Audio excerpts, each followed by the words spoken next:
हर हर Mahadev everyone. जय सिया राम भक्तों, आप सभी को आज सीता माता के प्राकट्य दिवस की बहुत सारी हार्दिक शुभकामनाएं। शास्त्रों में ऐसा उल्लेख आता है कि वैशाख माह के शुक्ल पक्ष की 9वीं तिथि को माता जानकी का प्राकट्य हुआ था। आप सभी को पता है माता जानकी माता लक्ष्मी का ही स्वरूप है।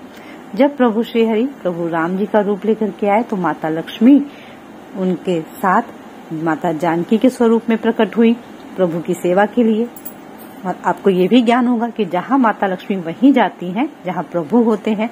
तो यदि आप प्रभु की पूजा करते माता की नहीं करते, माता की पूजा करते प्रभु की पूजा नहीं करते हैं, तो ऐसे में आपको इनका आशीर्वाद नहीं प्राप्त होता है प्रभु और माता का। माता का आप सभी को आज जन्मोत्सव प्राकट्य दिवस अवश्य सेलिब्रेट करना चाहिए। यदि आप चाहें तो कुछ देर के लिए माता के मंत्रों का बैठ करके जाप भी कर सकते हैं, या आप रामायण का पाठ करिए, बहुत सुंदर होगा, अपार पुण्य की प्राप्ति होगी।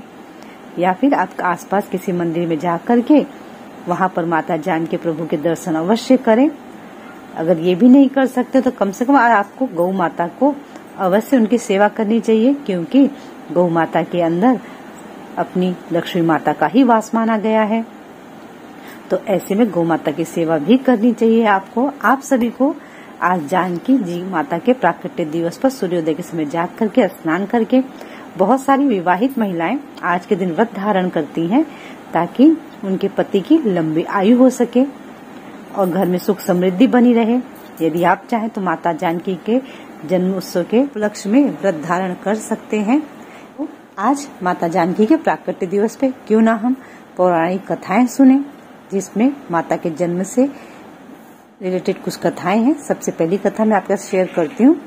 ऐसी मान्यता है, एक जगह कथा आती है कि माता सीता जो है लंका पति रावण और मंदोदरी की पुत्री थी। माता सीता ने वेदवती नाम की स्त्री का पुनर्जन्म लिया था। वेदवती जो थी वो प्रभु श्री हरि की परम भक्त थी और वो एक वन में रह करके प्रभु की तपस्या कर रही थी, उनके ध्यान में मग्न होकर के। तब तक वहां से रावण जा रहा था। रावण ने देखा इतनी सुंदर स्त्री और रावण ने सोचा कि क्यों ना मैं इसे अपने साथ ले जाऊं। अब रावण ने वेदवती जी से बोला कि साथ चलने के लिए। वेदवती माता ने बोला नहीं, मैं साथ नहीं चलूंगी तुम्हारे। तब रावण को क्रोध आ गया, क्योंकि जब सभी को पता है क्रोध किसे ज्यादा आता है, हर छोटी छोटी बातों पे। जिनके मन में अहंकार होता है या जो लालची होते हैं, जिनके मन में कामनाएं बहुत ज्यादा होती, कामनाएं पूरी नहीं करने से ही हमें क्रोध आता है। तो ऐसे में रावण को क्रोध आ गया। रावण ने सोचा मैं इन्हें जबरदस्ती अपने साथ लेकर के जाऊंगा। तब रावण ने वेदवती माता के साथ दुर्व्यवहार करना चाहता था, लेकिन जैसे ही रावण ने वेदवती माता को स्पर्श किया, माता ने खुद को भस्म कर लिया और रावण को श्राप दे दिया कि अगले जन्म में उनकी पुत्री के रूप में माता वेदवती जन्म लेंगे और उनकी मृत्यु का, रावण की मृत्यु का कारण बनेंगी। फिर क्या हुआ, कुछ मास के पश्चात मंदोदरी को एक कन्या हुई। रावण की पत्नी थी, आप सभी को पता है। तब परंतु रावण को याद था कि उसका मृत्यु जो है उसकी कन्या के द्वारा ही होगा, तो रावण ने उस कन्या को सागर में फेंक दिया। अब सागर की देवी वरुणी है, उन्होंने इस कन्या को माता धरती को ला करके दे दिया। माता धरती ने राजा जनक और माता सुनैना को सौंप दिया। आप सभी को पता है राजा जनक अकाल पड़ने पर जमीन जोत रहे थे ताकि बरसात हो। तब तक वहां पर खेत में से उन्हें माता जानकी प्राप्त हुई। इस प्रकार से माता जानकी के जन्म का प्राकट्य का उल्लेख आता है। और दूसरी कथा आप सभी को पता है, मैं वो भी शेयर कर देती हूँ। दूसरी पौराणिक कथा इस प्रकार है कि जब राजा जनक को संतान प्राप्त नहीं हुई बहुत वर्षों तक, तो राजा जनक जी ने महाराज जनक की जय हो, माता सुनैना की जय हो। आपको पता होना चाहिए माता सुनैना माता जानकी की माता है, जनक जी उनके पिता हैं। तो महाराज जनक को जब कोई संतान नहीं हुई तो उन्होंने संतान प्राप्ति कामना से यज्ञ रखा।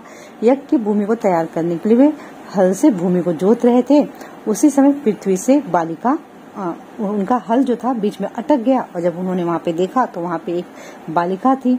उस बालिका को उन्होंने अपने गोद में उठा लिया और उन्हें अपनी संतान, अपनी पुत्री की तरह उनका पालन पोषण किया और उनका नाम उसमें सीता रखा गया। और कहीं कहीं ऐसा भी उल्लेख आता है रामायण में आपने सबने पढ़ा होगा कि जब बरसात नहीं हो रही थी कई वर्षों तक, वर्षा नहीं हुई, तब राजा जनक बहुत चिंतित हो गए। उन्होंने ऋषियों के साथ विचार किया। तब ऋषियों ने सलाह दी कि महाराज आप स्वयं खेत में हल चलाएं तो इंद्र की कृपा हो सकती है।